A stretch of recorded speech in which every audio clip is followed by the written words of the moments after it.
अविनाश कुमार जी, बिहार से। राधे राधे गुरुदेव।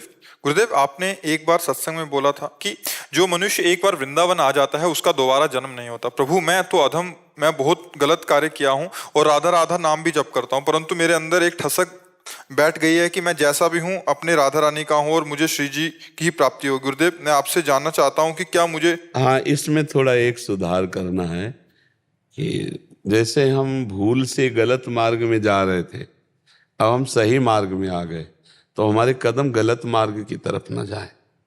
अब लो नशानी अब ना नशे हो। हाँ, मन तो देखो, मन तो समस्या सबकी है।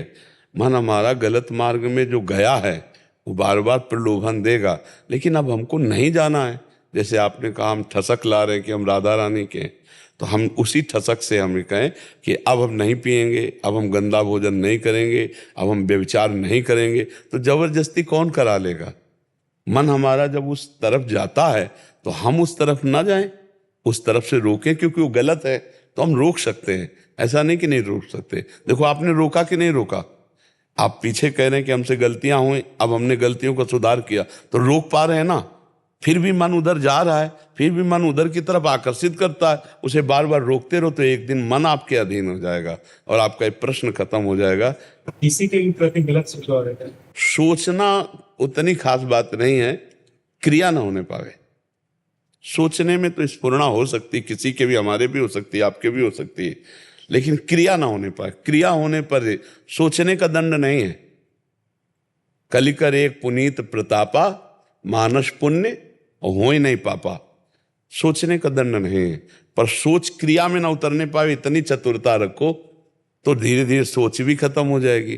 जैसे मन सोच दे रहा है, आप उसका प्रयोग नहीं करोगे तो देना कम कर देगा, फिर देना बंद कर देगा। जैसे आपको कोई गाली दे, रोज आप उसके दरवाजे से निकलो और आपको बुरा ना लगे तो 10-5 दिन तो प्रयास करेगा, जब आपको बिल्कुल ही बुरा नहीं लगता तो देना बंद कर देगा। ऐसे ही मन गलत सलाह देता है और हम विवश हो जाते हैं, गलत सलाह क्यों दे रहा है? क्यों? क्योंकि हम उससे चिपके हुए हैं, उससे अपनापन माने हुए हैं, तो वो फिर आपको अधीन करके गलत क्रिया करा देता है। अगर गलत सलाह दे रहा है, आप तटस्थ होकर देखते रहिए, उसकी बात मत मानिए, धीरे धीरे सलाह कम कर देगा और फिर धीरे धीरे आपके अधीन हो जाएगा।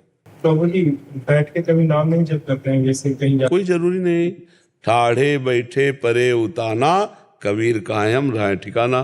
खड़े हैं, चल रहे हैं, बैठे हैं, सोए हैं, जैसी भी स्थिति में हमारे नाम चल रहा। खास बात नाम चलना, बैठने उठने से यहाँ मतलब नहीं। यहाँ कोई अष्टांग योग का हम आराधन थोड़ी बता रहे हैं, नाम जप का। चल रहे हैं, चलते फिरते, उठते बैठते, सोते जागते, खाते पीते, हर समय नाम स्मरण करते। तुम्हारा जन्म में ये तो ठाकुर जी के हाथ है ना। ये तो ठाकुर जी। एक आदमी किसान से पूछा स्टेशन कितनी दूर है, तो उसने कहा वो जो सामने दिखाई दे रहा है वो स्टेशन ही है। बोले कितनी देर में पहुंच जाएंगे? कुछ नहीं बोला। बोले कितनी देर में पहुंच जाएंगे? कुछ नहीं बोला, और दौड़ पड़ा। जब दौड़ पड़ा तो बोले 20 मिनट में पहुंच जाओगे। तो कहा पहले क्यों नहीं होता? बोले तुम्हारी चाल नहीं देखी थी। चाल देखी तो 20। अब हम चाल तो देखी नहीं तुम्हारी कि आखिरी जन्म वाली चाल है कि नहीं है। अब तुम चलो ऐसी चाल तो भगवान आखिरी जन्म कर देंगे, तो फाइनल उनके हाथ में। विश्वास रखो, निरंतर नाम जप करो, कोई पापाचरण ना करो, आखिरी जन्म है, मान लो ऐसा। नाम जप तो बहुत कम होता है, लेकिन उनके आश्रम से नाम जप नहीं छूटना चाहिए। भगवान का नाम जप, मान लो हमारा पता नहीं कौन सी श्वास आखिरी हो, अब राधा बोले शरीर छूटा तो श्री जी मिल गए। अरे जब नारायण बोल करके पुत्र के बहाने पुकारा अंतिम समय, तो भगवान के पार्षद आ गए, बोले भगवत प्राप्ति हुई है जामिल को। तो हम राधा बोलेंगे, कृष्ण बोलेंगे, तो हमें भगवत प्राप्ति क्यों नहीं हो जाएगी? नाम जरूर जपना। आश्रय का मतलब है स्मरण। अगर भगवत विस्मरण हो गया तो फिर आश्रित कहाँ रहे? नाम जप करो, ठीक है।